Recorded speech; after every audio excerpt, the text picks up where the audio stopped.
I present the case study Climate Change in Juiz de Fora, Brazil. The study group was coordinated by Professor César Rocha, a civil engineer from Federal University of Juiz de Fora, and the researcher Nicole Rocha, an architect and urban planner. Their participants included master's graduates and master's students, consisting of geographers, an environment and sanitary engineer, and an environment manager. The city of Juiz de Fora is located in the southwest region of the state of Minas Gerais, Brazil. It is classified as a medium-sized municipality. Juiz de Fora has a population of 540 inhabitants, within a territory area of 31% is urban and 69% is rural. The city occupies a strategic location, serving as an important corridor connecting Rio de Janeiro and Belo Horizonte. Its origin traces back to the construction of the Caminho Novo Road in 1704, a road designated to facilitate the transport of gold from the interior of Minas Gerais to the coast. 18. Climate threats in Juiz de Fora. In recent years, there has been an increase in extreme events, with heavy rainfall in the end of summer and very dry conditions during the winter. There has also been a rise in the number of days experiencing extreme heat waves, along with higher conditions of both rainfall and drought. Infrastructure conditions and nature-based solutions need to be evaluated to mitigate the concentrated impacts. Additionally, the city is expanding and becoming more vertical in its central areas, leading to a reduction in green space and soil permeability, and increasing surface waterproofing, alongside the disorderly occupation of landslide-prone areas. Furthermore, weather events have become more intense and frequent each year, causing economic losses and posing risks to the residents' lives. It's also important to note that the existing urban infrastructure is not equipped to handle these changes, and urban master plans fail and detailedly address them.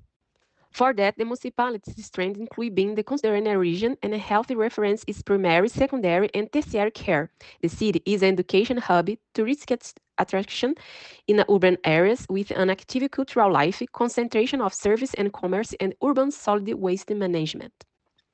The weaknesses are increasing in the number of environmental disasters, vulnerable urban lesions related to the natural-based solutions, and the control of the qualified urban landscape, reduction of vegetation in private lots, low afforestation along the roads, informally in the labor market, and talent drain.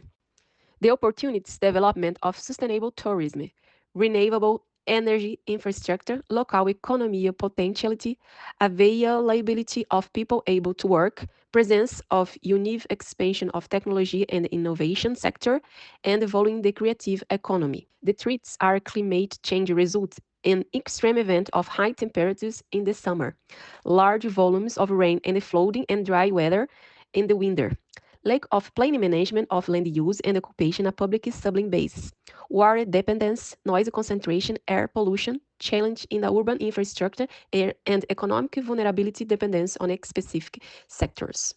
The framework used in the workshop was divided into 5 steps. The first step involved the conceptual studies, during which the group met the discussion climate change, the case study of Juiz de Fora, and the presentation of climate actions. The second step focused on the understand the place, including the spatial analysis and the collection of maps from the area. Step 3 was the co-creation of proposal, where each participant developed their own proposal. Step 4 involved the negotiation of the final scenario, and the 5th step consists of the final design and projections for carbon capture and land use by 2050.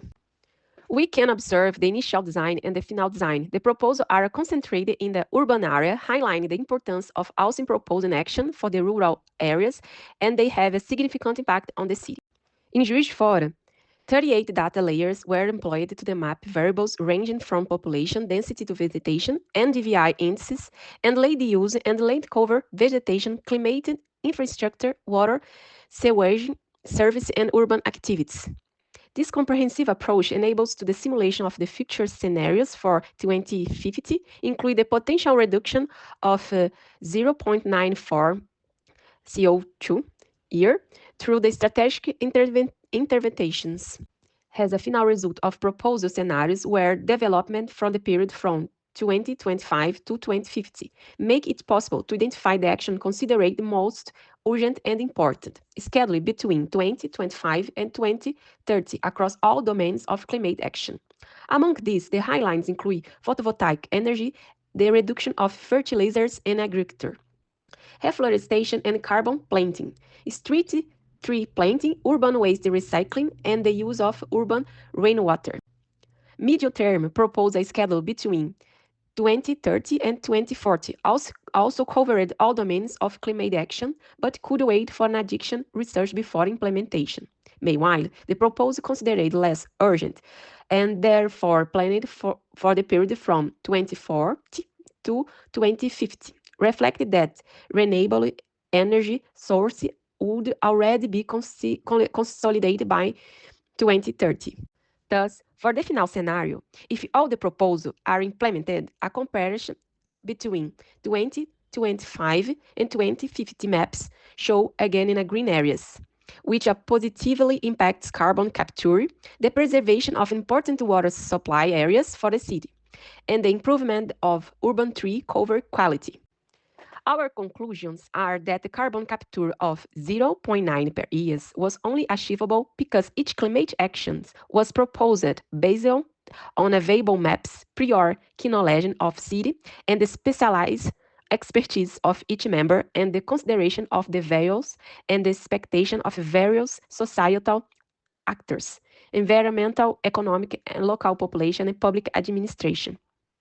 Through this study, the research group also identified the need for special attention to the certain areas that may be affected by the potential urban expansion, which could compromise the quality of the city waters supply and lead to the loss of important green water resources.